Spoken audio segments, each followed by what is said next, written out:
Shalom anak-anak yang dikasihi Tuhan Yesus. Perkenalkan, nama Ibu Kristianawati. Nah, hari ini kita akan bersama-sama belajar mengenai pendidikan agama Kristen dan budi pekerti kelas 6 dari buku ini ya, dari pelajaran yang ke-13. Judulnya Melayani di Gereja. Nah, anak-anak yang dikasihi Tuhan Yesus, sebelum kita memulai untuk pembelajaran kita, mari kita satu dalam doa ya. Kita lipat tangan, tutup mata, tunduk kepala, kita berdoa. Terima kasih Bapa untuk segala berkat kasih yang Kau berikan kepada kami. Biarlah kasih Tuhan boleh memimpin kami untuk pembelajaran kami saat ini. Di dalam nama Tuhan Yesus kami sudah berdoa. Amin. Anak-anak yang dikasihi Tuhan Yesus, tujuan pembelajaran kita untuk pembelajaran yang ke-13 ini adalah yang pertama, siswa menjelaskan cara hidup jemaat Antiokhia. Kedua, siswa mendaftarkan contoh-contoh pelayanan yang dapat dilakukan di gereja. Yang ketiga, siswa dapat menuliskan sebuah cerita yang berisi pengalaman melayani. Yang keempat, siswa membuat doa yang berisi tekad serta janji untuk setia melayani di gereja. Yang kelima adalah siswa menyatakan tekad untuk melayani di gereja melalui sebuah lagu dan menuliskan pesan lagu tersebut. Anak-anak yang dikasihi Tuhan Yesus, pembelajaran kita untuk bab yang ke-13 ini terambil dari dasar Alkitabnya dari Kisah Para Rasul 2 ayat 41 sampai dengan 47. Anak-anak yang dikasihi Tuhan Yesus, suatu hari setelah beribadah sekolah minggu, Teddy sedang duduk di samping Anto. Anto ini merasa lapar. Teddy juga merasa lapar perutnya. Nah, perut Teddy sudah keroncongan sejak tadi.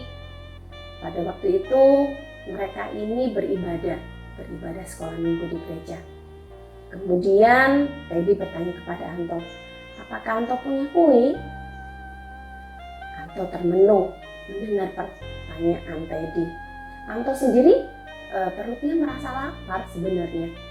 Dan Anto di dalam tasnya dia membawa sebuah roti coklat kecil. Sejak awal ibadah sekolah minggu rasanya Anto sudah ingin memakan roti yang dimakannya. Namun sama Anto ditahan. Kemudian rasanya Anto ingin memakan roti yang dibawanya, tapi tetap ditahan sama dia. Dalam hatinya setelah ibadah, Anto ingin makan kuenya. Kemudian ia langsung melahap roti coklat yang dia miliki tadi. Menurutnya roti itu tidak cukup karena ukurannya sangat kecil. Sedangkan ia merasa bahwa perutnya ini masih lapar.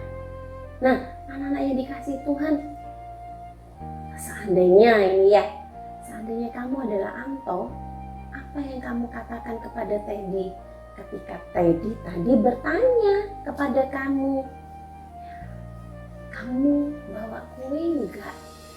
Kalau kamu ditanya begitu, kira-kira jawabanmu apa? Ya, setiap orang punya jawaban yang berbeda-beda ya.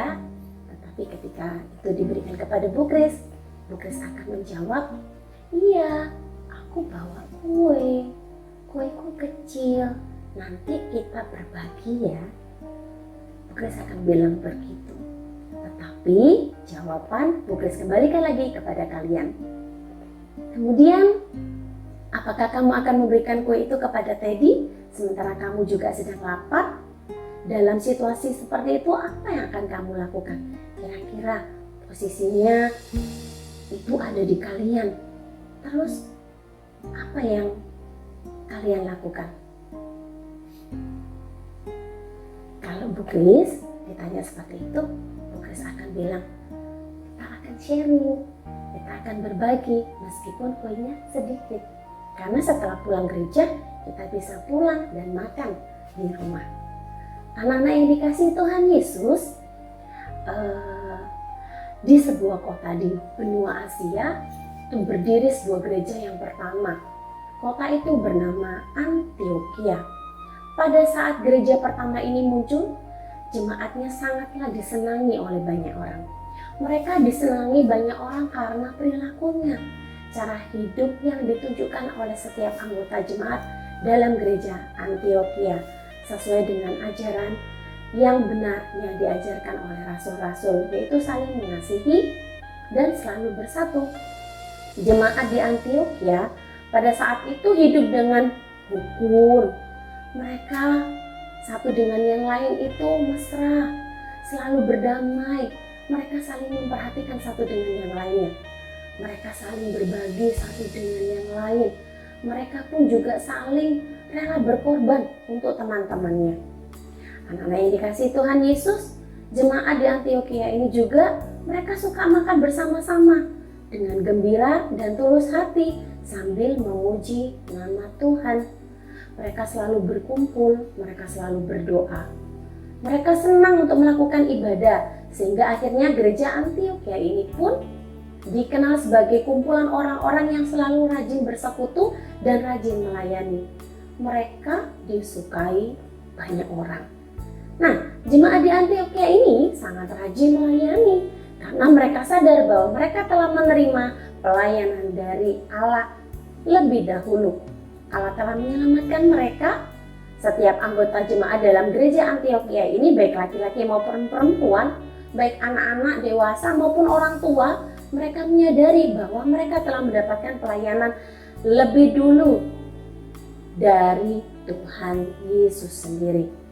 Tuhan telah melayani mereka dengan memberikan keselamatan. Hal itulah yang membuat mereka, para jemaat di Antiokhia ini, selalu rindu untuk melayani di tengah-tengah jemaatnya. Nah, gereja pertama ini suka melayani sehingga Tuhan membuat anggota jemaatnya bertambah dengan orang-orang yang sudah diselamatkan. Anak-anak yang dikasihi Tuhan, kira-kira bagaimana sih cara hidup jemaat yang pertama itu menurut kalian? Mengapa sih jemaatnya di Antiokhia pada waktu itu kok disenangi oleh semua orang? Kira-kira apa ya? Ada yang tahu?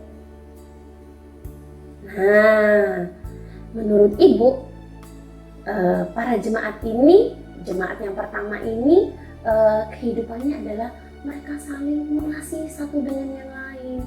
Mereka saling tolong-menolong, mereka saling bantu-membantu, mereka hidup rukun. Nah, mengapa jemaat ini kok disenangi semua orang? Karena jemaat di Antiokhia ini mereka saling tolong-menolong, saling mengasihi, tidak ada rasa benci-benci, mereka saling memaafkan, mereka saling makan bersama. Apa yang mereka miliki, mereka gunakan untuk bersama-sama. Yang kedua, mengapa jemaat di Antiokhia ini mau rajin melayani sesama anggota jemaatnya? Karena mereka melihat, menurut Ibu ya, karena mereka melihat bahwa Tuhan Yesus lebih dulu melayani mereka, sehingga mereka melihat itu. Nah, mereka melihat bahwa karena Tuhan Yesus lebih dulu melayani, maka mereka pun mengucap syukur dengan itu. Mereka pun juga ikut melayani. Bagaimana ya kira-kira contoh melayani dalam gereja yang kamu ketahui? Kira-kira kalau kalian ditanya pelayanan di gereja apa ya yang bisa kamu lakukan gitu kan ya? Apa ya kira-kira, ada yang tahu? Nah, kalian bisa melayani dengan cara memuji Tuhan, dengan memberikan pujian saat ibadah pembukaan, atau mungkin membantu membawakan kantong persembahan, atau bisa juga ketika persembahan kalian bantu untuk apa?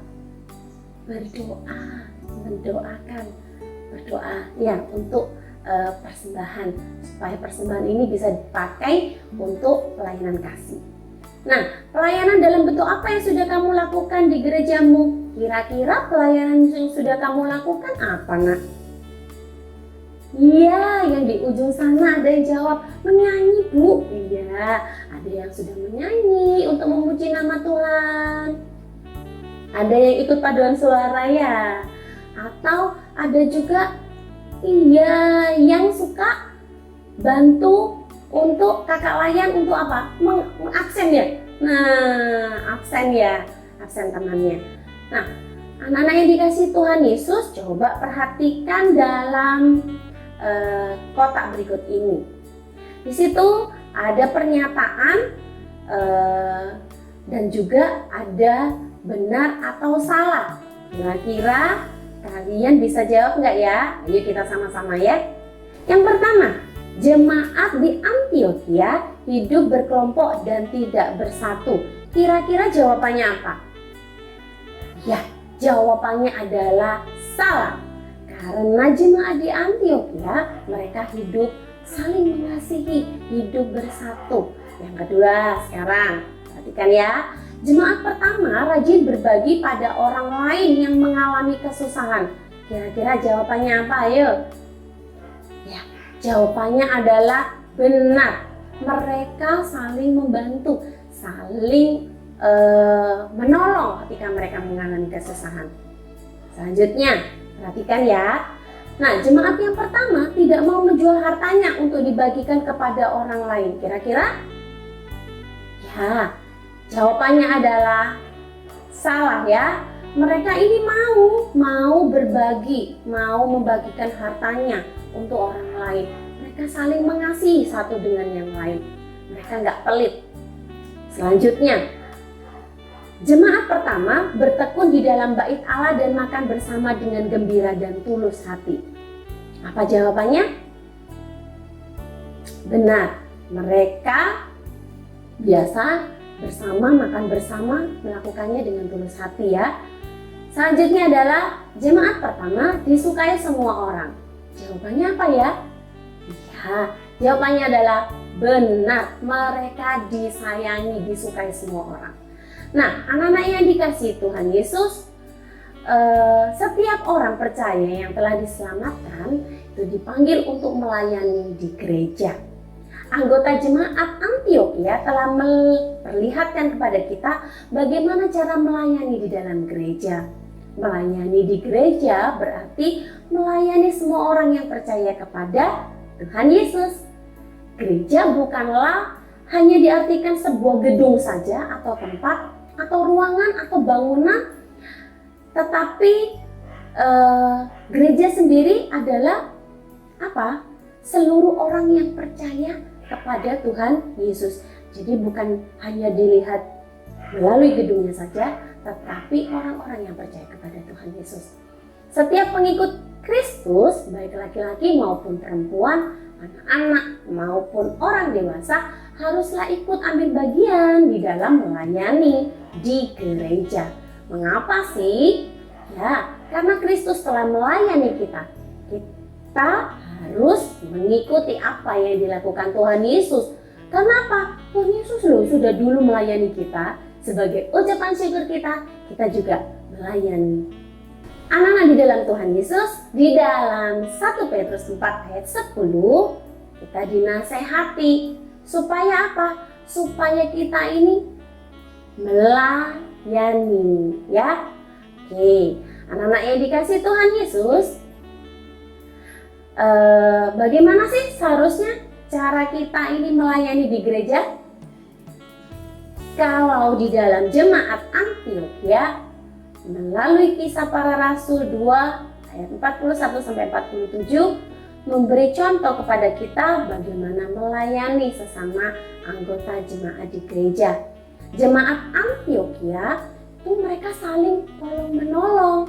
Mereka menjual harta benda mereka untuk dibagi-bagikan kepada jemaat yang memerlukan, yang membutuhkan. Jadi mereka nggak pelit. Mereka juga tekun beribadah dan sehati berkumpul memuji nama Tuhan. Mereka saling memperhatikan dengan mengunjungi rumah sesama anggota jemaat. Mereka juga menjaga kesatuan jemaat dan menghindari perpecahan dengan cara berkumpul bersama, berdoa, beribadah, memuji nama Tuhan. Semua itu mereka lakukan dengan gembira dan dengan tulus hati. Anak-anak yang dikasihi Tuhan Yesus, Di dalam gereja kita juga dapat melihat contoh orang melayani. Apa saja sih contohnya? Kita bisa melihat para guru sekolah minggu melayani anak-anak.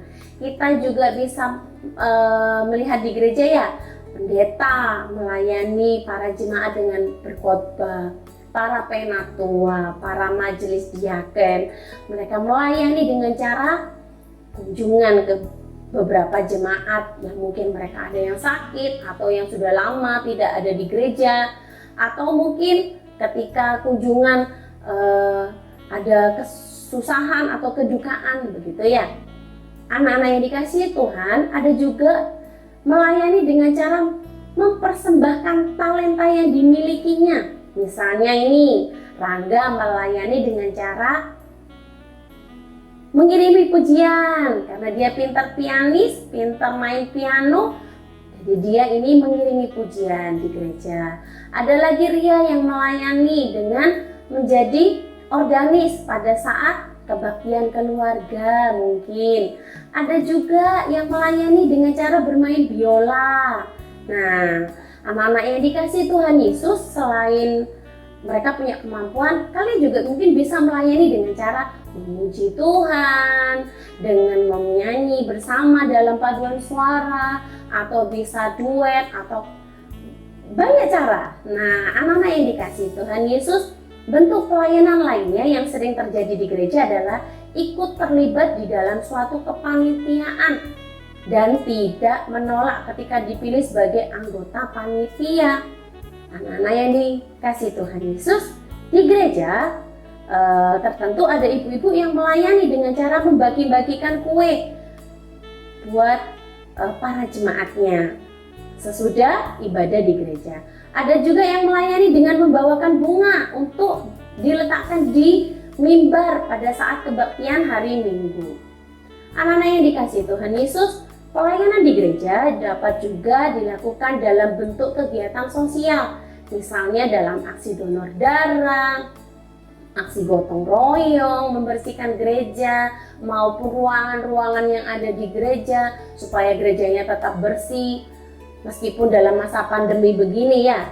Nah, terus kalian juga bisa melakukan dengan apa? Kegiatan sosial lainnya, misalnya saling membantu antar sesama anggota jemaat. Mungkin ada anggota jemaat yang satu punya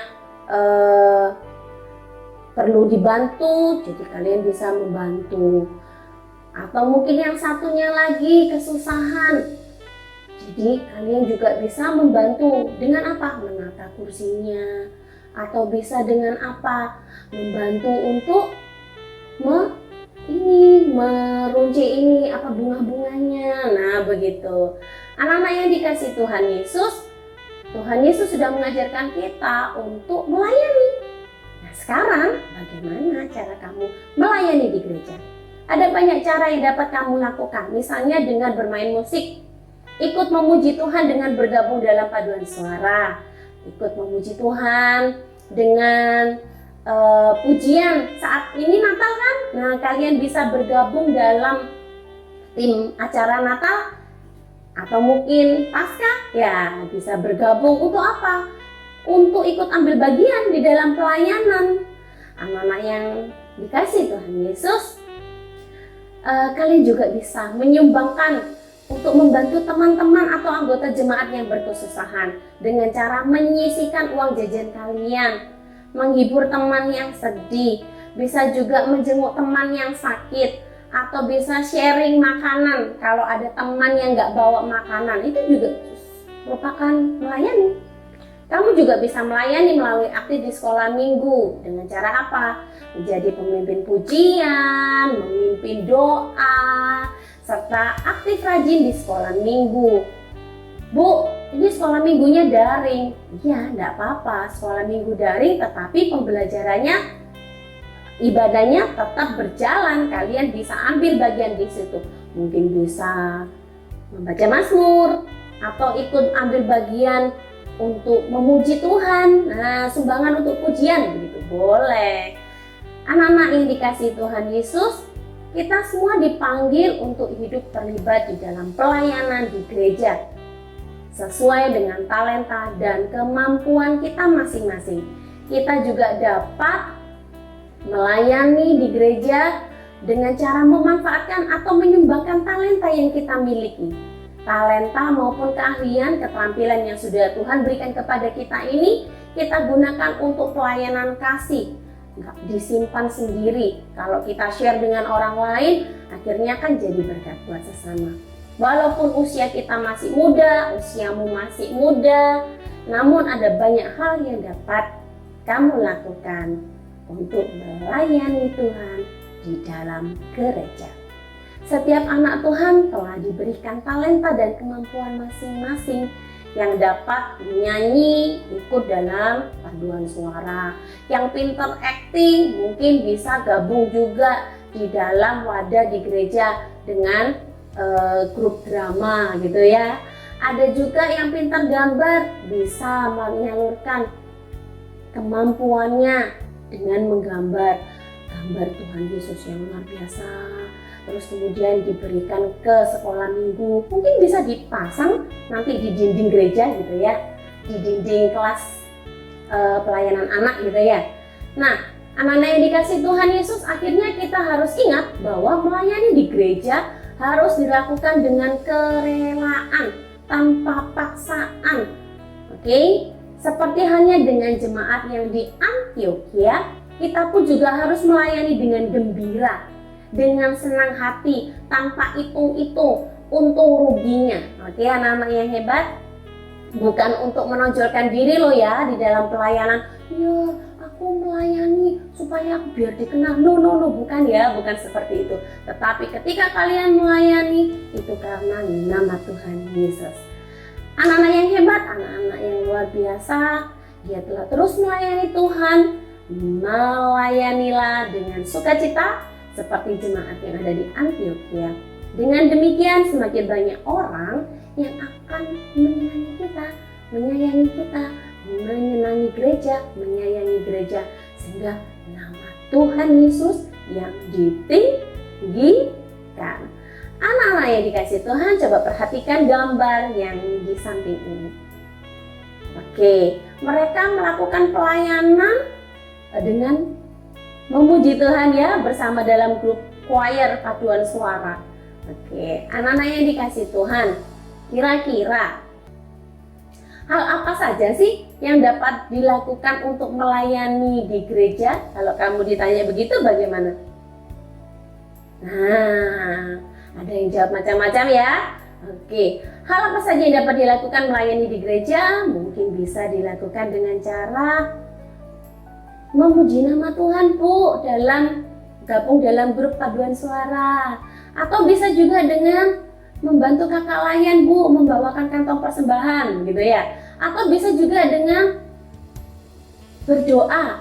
Nah, membantu doa persembahan begitu ya. Atau doa pembukaan juga boleh gitu kan. Nah, apakah selama ini kamu sudah mempersembahkan talenta yang Tuhan berikan kepada kamu untuk melayani di gereja? Kira-kira kamu sudah belum memberikan talenta yang kamu miliki, talenta yang luar biasa yang ada di diri kalian untuk pelayanan di gereja? Kira-kira apa jawabannya? Wah, keren! Kalian sudah mempersembahkan yang terbaik buat Tuhan. Kalian sudah memberikan pelayanan yang luar biasa buat Tuhan. Grace tahu kalian sudah jawab dalam hati kalian. Nah, sekarang anak-anak yang hebat, buatlah sebuah kartu doa yang berisi tekad serta janji kepada Tuhan Yesus untuk selalu setia mempersembahkan talentamu untuk melayani di gereja. Terserah, bentuk kartu doanya terserah. Mau bentuk love boleh, kotak boleh, circle boleh, terserah. Nah, di dalam kartu itu nanti kalian bisa tuliskan janji-janji kalian. Contohnya seperti ini. Saya berjanji di tahun 2021 saya akan giat dan lebih aktif lagi di dalam pelayanan paduan suara di gereja. Nah, mungkin seperti itu, oke? Anak-anak yang dikasih Tuhan Yesus, dengan penuh penghayatan kita akan memujikan nama Tuhan, kita akan memuji nama Tuhan dengan pujian kita satu di dalam Tuhan. Anak-anak yang dikasih Tuhan Yesus, mari kita memuji Tuhan bersama-sama ya. Dari Kidung Ceria nomor 183, bait yang pertama dan ketiga dengan judul Kita Satu di Dalam Tuhan.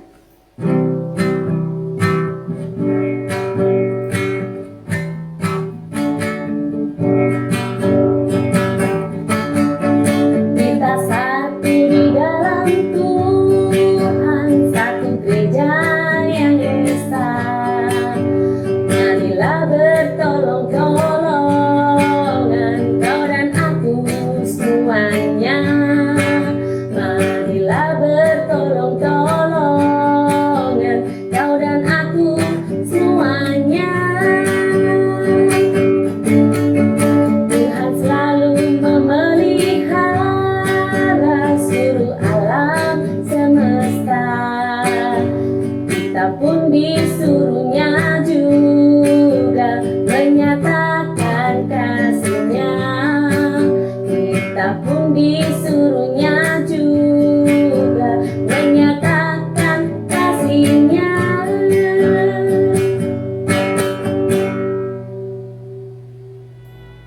Anak-anak yang dikasihi Tuhan Yesus, sebagai kesimpulan untuk pembelajaran kita di pembelajaran yang ke-13 ini adalah bahwa setiap orang percaya yang telah diselamatkan, dipanggil untuk melayani di gereja harus senantiasa ikut terlibat ya di dalam pelayanan gereja.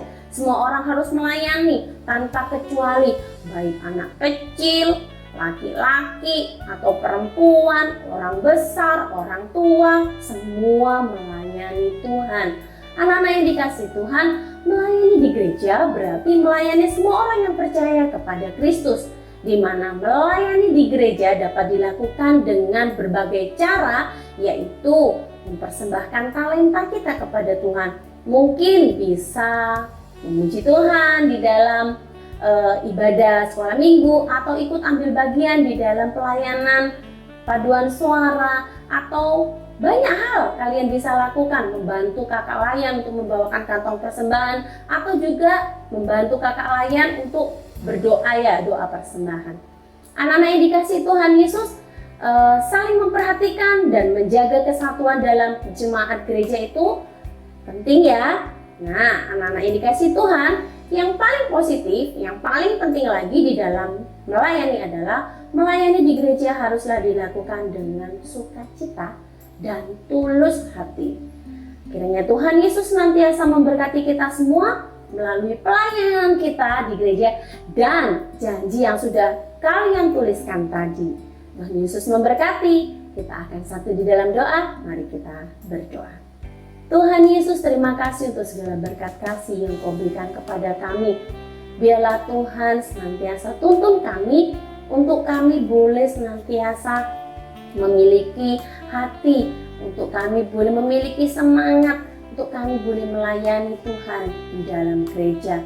Mampukan kami, berkati kami, supaya kami tidak malu-malu Tuhan di dalam melakukan pelayanan. Biarlah Tuhan senantiasa memberkati kami. Semuanya kami lakukan untuk nama dan kemuliaan nama Tuhan. Terima kasih ya Bapa, di dalam nama Tuhan Yesus kami sudah berdoa. Amin.